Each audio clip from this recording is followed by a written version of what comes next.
Don't forget to subscribe and press the bell icon to never miss a video from testbook.com.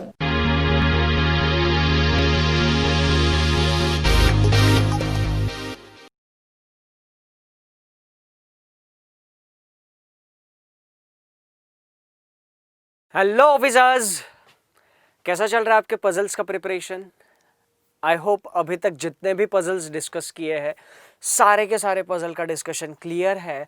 हर एक type में approach कैसे करना है वो अप्रोच आपने समझ लिया है। तो आज एक प्रीवियस ईयर्स बेस्ड पजल करेंगे जो पहले आ चुकी थी। कैलकुलेशन बेस्ड पजल है, कैलकुलेशन प्लस ज्योमेट्रिकल का कॉम्बिनेशन है। ओके तो हर बार की तरह सबसे पहले मैं पजल आपको स्क्रीन पे दिखा दूंगा, आप वीडियो को पॉज करना और सबसे पहले वो पजल सॉल्व करने की कोशिश करना। जब आप पजल सॉल्व करोगे तो आपको दो चीजें ऑब्जर्व करनी है।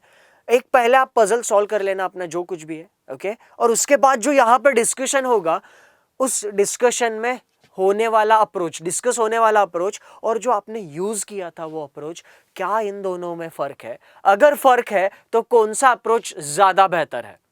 यहाँ पे डिस्कस हो रहा है वो अप्रोच ज्यादा बेहतर है या जो आपने फॉलो किया था वो ज्यादा बेहतर है?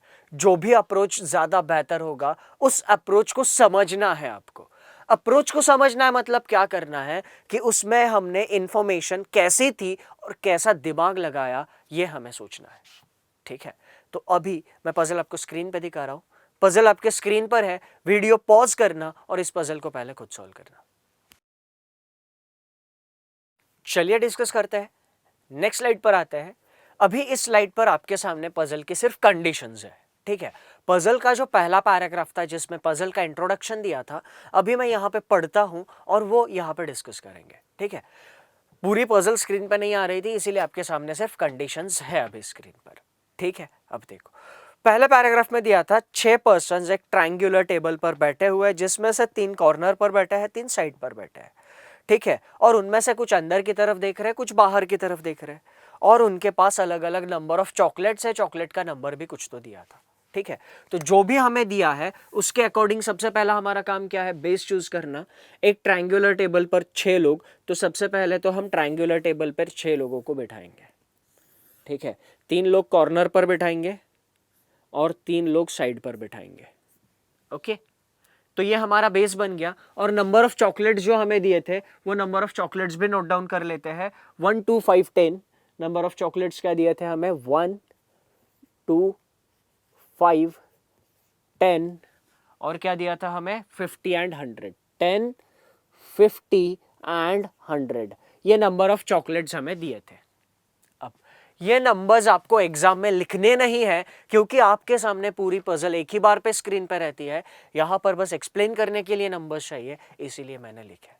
ठीक है, अब ये नंबर्स लिख लिए, बेस बना लिया। अब जो कंडीशंस है सारी कंडीशंस 1 बाय 1 पढ़ेंगे। आई एम श्योर इस वीडियो ने पजल सॉल्व करने की पूरी प्रोसीजर समझने में आपकी काफी हेल्प की होगी और हर एक बैंकिंग एस्पिरेंट पजल और सेटिंग अरेंजमेंट इस टॉपिक का इंपॉर्टेंस तो जानता ही है। ये एक वीडियो था कोर्स ऑफ द मंथ में जो पजल एंड सेटिंग अरेंजमेंट का कोर्स हमने सिलेक्ट किया है उसका। एग्जाम के बदलते हुए पैटर्न को ध्यान में रखते हुए इस कोर्स को हमने बड़ी बारीकी से डिजाइन किया हुआ है ताकि लेटेस्ट पैटर्न पे पूछे जाने वाले सारे पजल सॉल्व करने में आपको आसानी हो। ये कोर्स आपके सारे कंसेप्ट्स क्लियर करने में काम आएगा ही आएगा, उसी के साथ स्पीड और एक्यूरेसी बढ़ाने में भी काम आएगा। और यही तो चीजें चाहिए होती है कोई भी एग्जाम क्लियर करने के लिए, चाहे वो प्रीलिम्स हो चाहे मेंस हो। तो ये तो रही बस एक टॉपिक की बात, पर जरा सोचो ऐसे ही आपको बाकी सारे टॉपिक्स पे कोर्सेज मिल जाए तो coding decoding, score booster, seating arrangement, concept builder, advance syllogism, score booster और ऐसे ही 100 से भी ज्यादा कोर्सेज सब मिलेंगे आपको एक ही टेक्स्ट बुक पास के अंदर जो आपको हर एक एग्जामिनेशन के लिए पूरी तरीके से तैयार करेगा। सिर्फ इतना ही नहीं, 1000 से भी ज्यादा practice sets, quizzes, study notes, test and discussions और 5500 से भी ज्यादा मॉक टेस्ट सीरीज, ये सारी चीजें आपको मिलेगी टेक्स्ट बुक पास के अंदर। In short Textbook Pass is one-stop solution for cracking any exam. So, get your Textbook Pass from the direct link in the description below. चलिए आप और हम मिलके आपका सरकारी ऑफिसर बनने का सपना पूरा करते हैं। क्या दी थी हमें पहले condition? A is immediate neighbor of E, the one who has 2 chocolates sit at one of the corner of the table. तो 2 पॉइंट हमें दिए थे, जिसमें से पहला पॉइंट कह रहा है ए और ई जो है वो पड़ोसी होने चाहिए थे, पॉइंट रिलेट नहीं हो सकता, तो इसको नोट डाउन कर लिया हमने, ए और ई पड़ोसी। और दूसरा पॉइंट दिया था हमें जिसके पास 2 चॉकलेट्स है वो टेबल के किसी कॉर्नर पे बैठता। ठीक है, अब 3 में से किसी भी कॉर्नर पर इसको कंसिडर कर सकते हैं, है ना।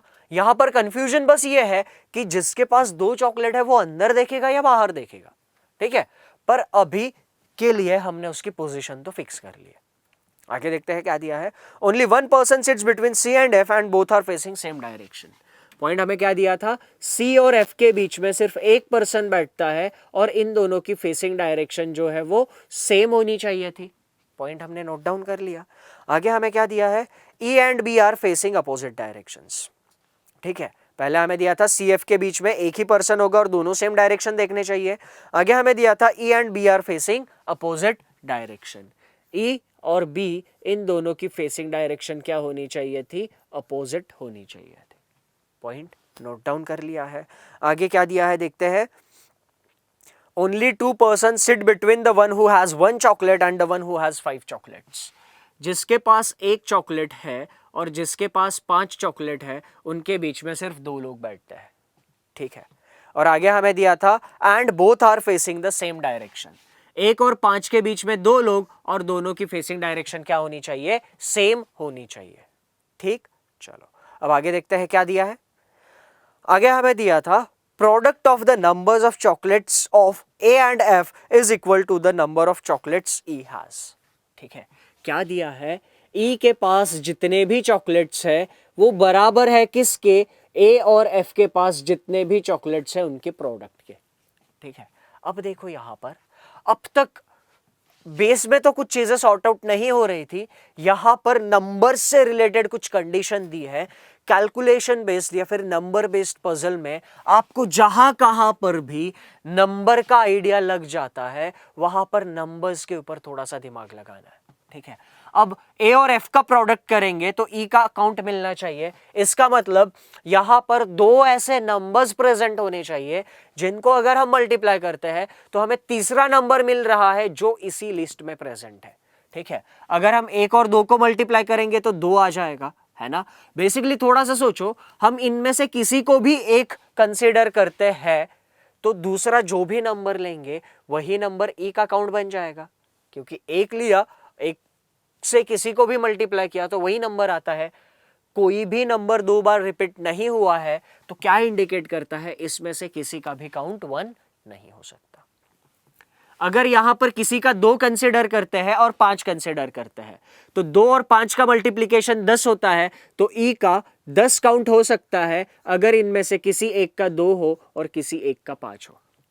ठीक है, अब देखो 2 और 10 का कॉम्बिनेशन हो सकता है क्या? हमें सारे कॉम्बिनेशंस ट्राई करने हैं ना, है ना, क्योंकि हमें क्या पता कौन सा कॉम्बिनेशन सही है, हमें सारे कॉम्बिनेशंस ट्राई करने हैं। अब यहां पर 2 और 10 का कॉम्बिनेशन करेंगे तो 20 यहां पर है क्या? नहीं।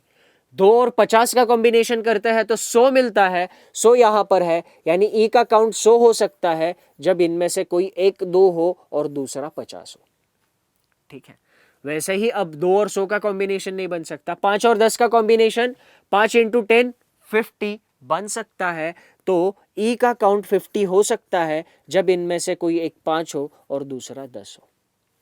5 और 50 नहीं बन सकता, 500 नहीं बन सकता, 10 और 50 नहीं बन सकता, 10 100 नहीं बन सकता, आगे कोई और कॉम्बिनेशन नहीं बन सकता। तो ई, ए और एफ इनके चॉकलेट के काउंट से रिलेटेड हमें थोड़ा बहुत आइडिया आ गया है। ठीक है, चलो अभी तक हमें कंफर्म नहीं पता है बट एक आइडिया तो लग गया है ना कि हर एक के पास यानी ई के पास क्या क्या पॉसिबल नंबर्स हो सकते हैं, ए के पास क्या क्या पॉसिबल नंबर्स हो सकते हैं। ए के पास इनमें से कोई भी नंबर पॉसिबल हो सकता है, 2 हो सकते हैं, 5 हो सकते हैं, 50 हो सकते हैं, 10 हो सकता है। ठीक है, तो ए के पास इतने सारे कॉम्बिनेशन हो सकते हैं।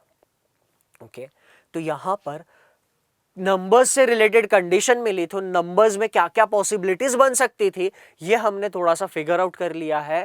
कैलकुलेशन बेस्ड पजल में ये दिमाग लगाना फायदेमंद होता है। ठीक है, चलो आगे बढ़ते हैं।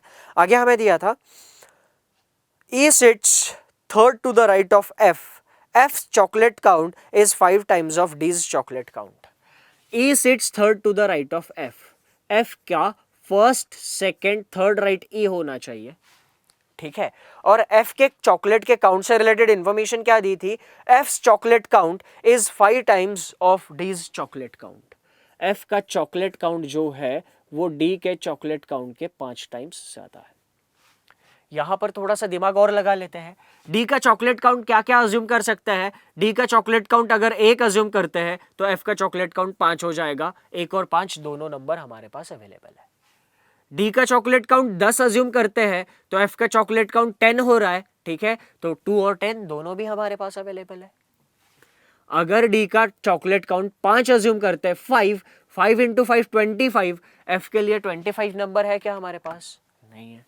डी का चॉकलेट काउंट अगर हम 10 अज्यूम करते हैं, 10 इंटू 5 50, एफ का चॉकलेट काउंट क्या हो जाएगा? 50। ओके, अगर डी का चॉकलेट काउंट 50 अज्यूम किया तो यहां पर 250 हो जाएगा जो हमारे पास अवेलेबल नहीं है। डी का काउंट अगर हमने 100 अज्यूम किया तो यहां पर 500 हो जाएगा, एफ के लिए अज्यूम नहीं है। यानी एफ और डी के पास भी क्या पॉसिबल काउंट्स हो सकते हैं इसकी भी आइडिया हमें आ चुकी है। ठीक है, अब आगे देखते हैं क्या दिया है। आगे हमें दिया था E's chocolate count is 10 times of A's chocolate count. ठीक है, E का चॉकलेट काउंट जो है वो A की चॉकलेट काउंट से 10 टाइम्स ज्यादा है। A के लिए क्या क्या अज्यूम कर सकते हैं, अब यहां से फिगर आउट करेंगे।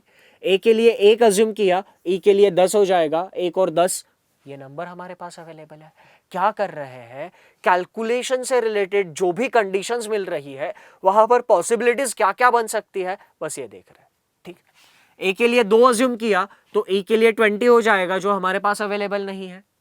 ई के लिए 5 ए के लिए 5 अज्यूम करते हैं, ई के लिए 50 हो जाएगा तो ए 5 ई 50। ठीक है, अब ए और ई का अगर हम फाइनल कर रहे हैं तो थोड़ा दिमाग यहां पर भी लगाएंगे क्योंकि यहां पर ई और ए दोनों के पॉसिबल काउंट्स हमारे पास है। ठीक है, अब देखो ई का काउंट 10 हो सकता है क्या? यस, ई का काउंट 10 हो सकता है, पर जरा सोचो ई का काउंट अगर 10 हुआ, सोचना ई का काउंट 10 हो सकता है क्या? यस, ऑफ कोर्स ई का काउंट 10 हो सकता है, बट इन केस ई की वैल्यू अगर 10 है तो ए की वैल्यू या तो 2 होनी चाहिए या 5 होनी चाहिए, है ना। ए की वैल्यू 10 हुई तो ए की वैल्यू या तो 2 होनी चाहिए या 5 होनी चाहिए। यहां पर ए की वैल्यू क्या हो रही है? 1। तो ये वाला कॉम्बिनेशन ए और ई के लिए कंसीडर किया जा सकता है क्या? नहीं। ठीक है, चलो ए की वैल्यू 50 हो सकती है क्या? देखते हैं। ई की वैल्यू 50, यस ऑफ कोर्स हो सकती है। ए की वैल्यू अगर 50 हुई तो ए की वैल्यू 5 या 10 इसमें से कुछ ना कुछ होनी चाहिए। ए की वैल्यू यहाँ पे 5 हो रही है, चल सकता है। ठीक है, चलो और आगे कोई कॉम्बिनेशन मिलता है क्या देखते हैं। ए की वैल्यू 10 अगर कंसिडर करते हैं, ठीक है, ए की वैल्यू 10 कंसिडर की हमने तो ई की वैल्यू क्या हो जाएगी? 100, है ना। ई की वैल्यू 100 कंसिडर कर सकते हैं क्या? हम देखेंगे। ई की value yes of course 100 consider कर सकते हैं, पर ई की वैल्यू 100 कंसिडर की तो ए की वैल्यू या तो 2 होनी चाहिए थी या 50 होनी चाहिए थी। यहां पर ए की वैल्यू 10 आ चुकी है, यानी ये भी कॉम्बिनेशन पॉसिबल नहीं होगा, है ना, क्योंकि ये भी ई और ए से रिलेटेड एक कंडीशन है जिसमें हमने ई और ए से related possible numbers figure out किए हैं। ठीक है, समझ रहे हो पॉसिबल नंबर फिगर आउट करने से हमारा क्या फायदा हुआ है। इसीलिए पजल में एक बात हमेशा ध्यान में रखना, आप कंडीशन जैसे ही पढ़ते हो उसको समझो और उसके क्या क्या इम्प्लीकेशंस, उसकी क्या क्या पॉसिबिलिटीज बन सकती है ये जरा सोचो। ठीक है, तो चलो ए के लिए 10 हमने देखा नहीं हो सकता, ए के लिए 50 लिया तो ई 500 नहीं है, ए के लिए 100 लिया तो ई 1000 हमारे पास नहीं है। तो यहां पर काउंट फाइनल हो गया है। ए का काउंट कितना फाइनल हो गया? ए के पास 5 है, ए के पास 50 है।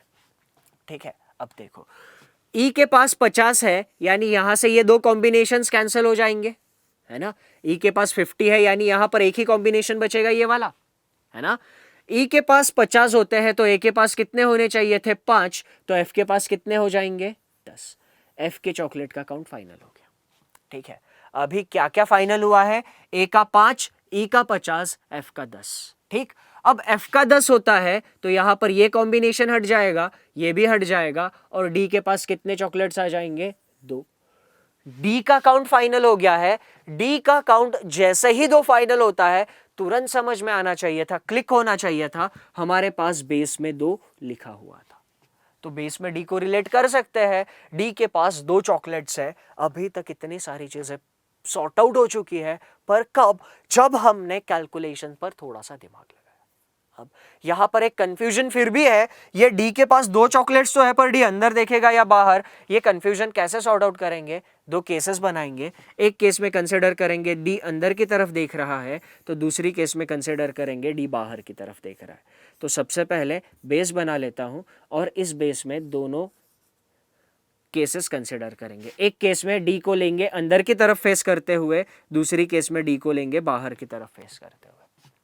ठीक है, चलो अब इसके आगे क्या दिया है देखते हैं। The one who has 1 chocolate faces opposite direction of the one who has 100 chocolates.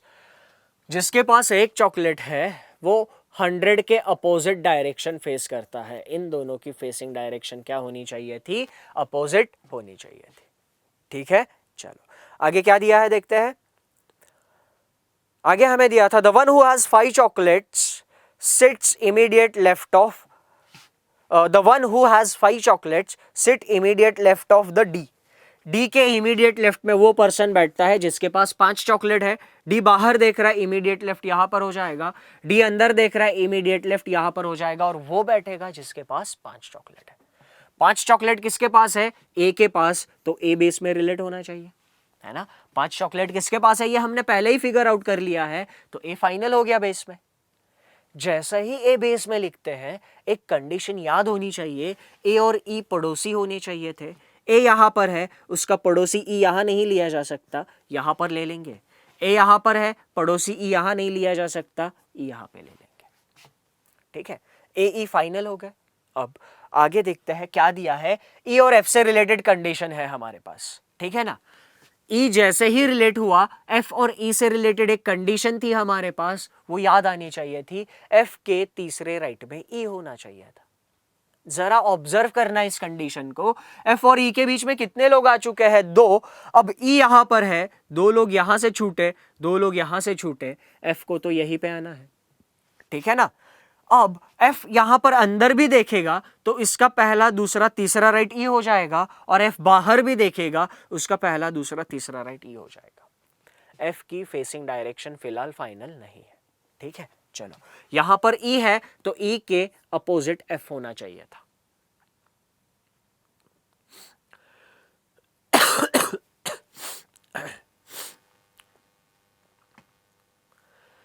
ये कैसे फाइनल किया हमने? इस पॉइंट की मदद से। F के तीसरे राइट में E, यानी F और E के बीच में 2 लोग 6 लोगों की टेबल पर, यानी वो 2 लोग अपोजिट होने चाहिए, ठीक है। अब चलो, अब यहां पर F से रिलेटेड एक और पॉइंट था, F और C के बीच में 1 का गैप होना चाहिए। F यहां पर है, 1 का गैप छोड़कर C नहीं आ सकता, 1 का गैप छोड़कर C यहां पर आना चाहिए। F यहां पर है, 1 का गैप छोड़कर C नहीं आ सकता, 1 का गैप छोड़कर C यहां पर आना चाहिए, ठीक। अब देखो तो C फाइनल हो गया। अब F के पास चॉकलेट का काउंट कितना है? 10, यहां पर नोट डाउन कर लिया। F के पास चॉकलेट का काउंट कितना है? 10, यहां पर फाइनल कर दिया, ठीक। अब देखो तो यहां पर C के पास चॉकलेट का काउंट कितना है? अभी फाइनल हुआ है क्या? फिलहाल तो नहीं, तो जरा वेट करते हैं और आगे देखते हैं, ठीक है। 6 लोग बैठे थे, 6 में से 5 लोग फाइनल हो चुके हैं, एक ही पर्सन बचा है B, तो B यहां पर आ जाएगा।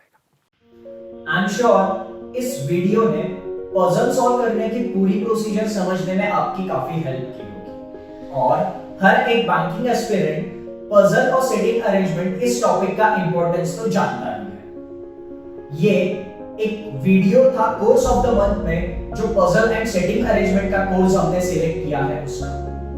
एग्जाम के बदलते हुए पैटर्न को ध्यान में रखते हुए इस कोर्स को हमने बड़ी बारीकी से डिजाइन किया हुआ है, ताकि लेटेस्ट पैटर्न पे पूछे जाने वाले सारे पजल सॉल्व करने में आपको आसानी हो। ये कोर्स आपके सारे कंसेप्ट्स क्लियर करने में काम आएगा ही आएगा, उसी के साथ स्पीड और एक्यूरेसी बढ़ाने में भी काम आएगा।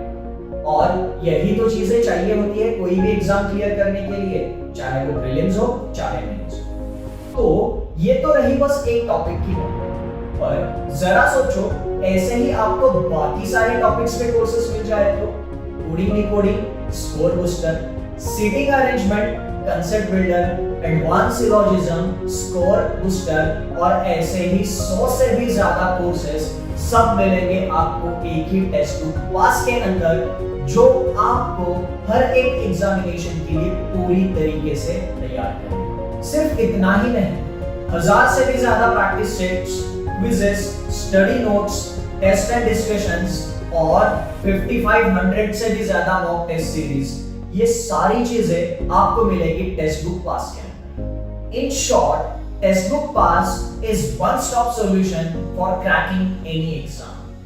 So, get your textbook pass from the direct link in the description below. चलिए आप और हम मिलके आपका सरकारी ऑफिसर बनने का सपना पूरा करते हैं। ओके, अब यहाँ पर आगे देखते हैं क्या इंफॉर्मेशन हमारे पास अवेलेबल है। बेस में 5 आ चुका है, 5 से रिलेटेड एक पॉइंट हमारे पास क्या था, 1 और 5 के बीच में 2 लोग आने चाहिए थे। 5 यहां पर, 2 इस साइड से छोड़े, 2 इस साइड से छोड़े, दोनों कैसे आने चाहिए थे, एक दूसरे के अपोजिट आने चाहिए थे। 5 यहां पर है, 2 यहां से छोड़े, 2 यहां से छोड़े, 1 और 5 कैसे आने चाहिए थे, अपोजिट आने चाहिए थे। ठीक है, अब देखो, अब तक तो सारी चीजें हमने सॉर्ट आउट कर ली है, फेसिंग डायरेक्शंस फाइनल होना बाकी है। आगे क्या क्या कंडीशंस बची है देखते हैं। आगे हमें दिया था C sits third to the left of the one who has 2 chocolates and both are facing the opposite direction। जिसके पास 2 चॉकलेट है उसके तीसरे लेफ्ट में C बैठता है। ठीक है, 2 यहां पर है, पहला दूसरा तीसरा लेफ्ट C है, 2 यहां पर है, पहला दूसरा तीसरा लेफ्ट C है। दोनों भी केसेस में ये कंडीशन सैटिस्फाई हो चुकी है, दोनों अपोजिट डायरेक्शन फेस करते हैं। ये अंदर देख रहा है तो C कहां देखेगा, बाहर। जिसके पास 2 चॉकलेट है वो और C दोनों अपोजिट डायरेक्शन फेस करते हैं, 2 वाला बाहर तो C कहां देखना चाहिए था, अंदर। दोनों में हमने पॉइंट रिलेट कर दिया है। C और F की फेसिंग डायरेक्शन सेम होनी चाहिए थी। C अंदर देख रहा है, F भी अंदर देखना चाहिए, C बाहर देख रहा है, F भी बाहर देखना चाहिए। ठीक है, अब देखो, E और B की फेसिंग डायरेक्शन अपोजिट होनी चाहिए थी। E की फिलहाल फाइनल नहीं है, E और B की फाइनल नहीं हो सकती अभी। आगे लास्ट पॉइंट में हमें दिया था E faces the centre. E कहां देख रहा है, सेंटर की तरफ। E कहां देख रहा है, सेंटर की तरफ। E और B की अपोजिट होनी चाहिए, E सेंटर की तरफ तो B सेंटर के बाहर देखेगा, E सेंटर की तरफ, B बाहर की तरफ देखेगा। ठीक है, अब हमें यह भी दिया था जिसके पास 1 चॉकलेट है और 5 चॉकलेट है उनकी फेसिंग डायरेक्शन सेम होनी चाहिए थी। ओके, अब 1 चॉकलेट किसके पास है, B के पास, B बाहर देख रहा है तो A जिसके पास 5 चॉकलेट है वो भी कहां देखना चाहिए था, सॉरी ये देखना चाहिए था बाहर की तरफ। ठीक है ना, B की जिसके पास 1 चॉकलेट है और जिसके पास 5 चॉकलेट है उनकी फेसिंग डायरेक्शन सेम होनी चाहिए थी। 1 वाला B बाहर देख रहा है तो 5 वाला A भी बाहर देखना चाहिए था। सेम पॉइंट यहां पे रिलेट करेंगे। B के पास 1 चॉकलेट बाहर देख रहा है, A के पास 5 चॉकलेट कहां देखना चाहिए था, बाहर। सारे चॉकलेट्स का काउंट हो चुका है। E के पास 50 चॉकलेट थे तो E 50 यहां पर आ जाएगा। आखिरी एक ही काउंट बचा है 100 और C के पास चॉकलेट्स कितने हो जाएंगे, 100। ठीक है, दोनों कंडीशंस में अब तक दोनों केसेस में सारी कंडीशंस अब तक सैटिस्फाई हो चुकी है ना। अब इनमें से कौन सा सही है तो ये डिपेंड करेगा उस पॉइंट पे जो हमने अभी तक यूज नहीं किया है। पॉइंट क्या था, 1 जिसके पास चॉकलेट है और 100 चॉकलेट जिसके पास है, उन दोनों की फेसिंग डायरेक्शन होनी चाहिए अपोजिट। अब यहां पर 1 है B के पास, 100 है C के पास, दोनों भी देख रहे हैं अपोजिट डायरेक्शन में, कंडीशन यहां पे सैटिस्फाई हो रही है। यहां पर 1 है B के पास, देख रहा है बाहर की तरफ, 100 है C के पास, देख रहा है बाहर की तरफ। दोनों में, इस केस में दोनों भी 1 और 100 ये चॉकलेट्स जिनके पास है दोनों भी देख रहे हैं बाहर की तरफ, तो ये जो पॉइंट था सैटिस्फाई नहीं हुआ, केस गलत। ठीक है, तो यहां पर हमें इस पजल का सॉल्यूशन मिल गया है। आई होप ये जो डिस्कशन था, ये डिस्कशन आपको क्लियर हुआ है। तो एक बार ज़रा रिवाइज करते हैं हमने एक्चुअली में किया क्या है। कैलकुलेशन बेस्ड पजल एक हॉट टॉपिक है, आपको किसी ना किसी मेंस एग्जामिनेशन में किसी ना किसी पैटर्न में ये मिलने ही वाली है, ठीक है। तो कैलकुलेशन बेस्ड में हमारा नंबर का लॉजिक थोड़ा सा रोल प्ले करता है। अगर नंबर पे हमारा लॉजिक थोड़ा सा अच्छा है, ज़्यादा अच्छा भी नहीं चाहिए क्योंकि रीजनिंग का पेपर है, बस थोड़ा सा कॉमन सेंस नंबर पर अगर हम लगाते हैं तो बहुत सारी चीज़ें वहाँ पे सॉर्ट आउट होती है। बस नंबर बेस्ड या फिर कैलकुलेशन बेस्ड पजल का गिमिक यही है, ठीक है। तो वहां पर जो भी कैलकुलेशन से रिलेटेड या नंबर से रिलेटेड कंडीशंस दी होगी वहां पे थोड़ा सा दिमाग लगाना होगा और देखना होगा चीजें कैसे सॉर्ट आउट हो रही है, ठीक है। बाकी सारी प्रोसीजर तो सेम ही है ना, वही कर रहे हैं। जो इन्फॉर्मेशन डायरेक्ट रिलेट होती है डायरेक्ट कर रहे हैं, जो नहीं होती है उसको नहीं कर रहे, है ना। और जो कंफ्यूज कर रही थी थोड़ा बहुत उसके लिए कंफ्यूजन केसेस बना ली, और जो बहुत कंफ्यूज कर रही थी उसको नोट डाउन कर लिया, है ना। तो यही प्रोसीजर होता है बेसिकली किसी भी पजल को सॉल्व करने का। पजल के लेवल के हिसाब से हमें अंडरस्टैंडिंग चाहिए, हमें थोड़ा सा पेशेंस रखना चाहिए, ठीक है। तो आई होप ये सारी चीजें आपने इस सेशन में अभी सीखी होगी, ओके। और जो चीजें आप सीख रहे हो उनको आप प्रैक्टिस में इंप्लीमेंट करते चलो, है ना। तो आज के सेशन में हम यहीं पे रुकेंगे। Thank you and have a nice time.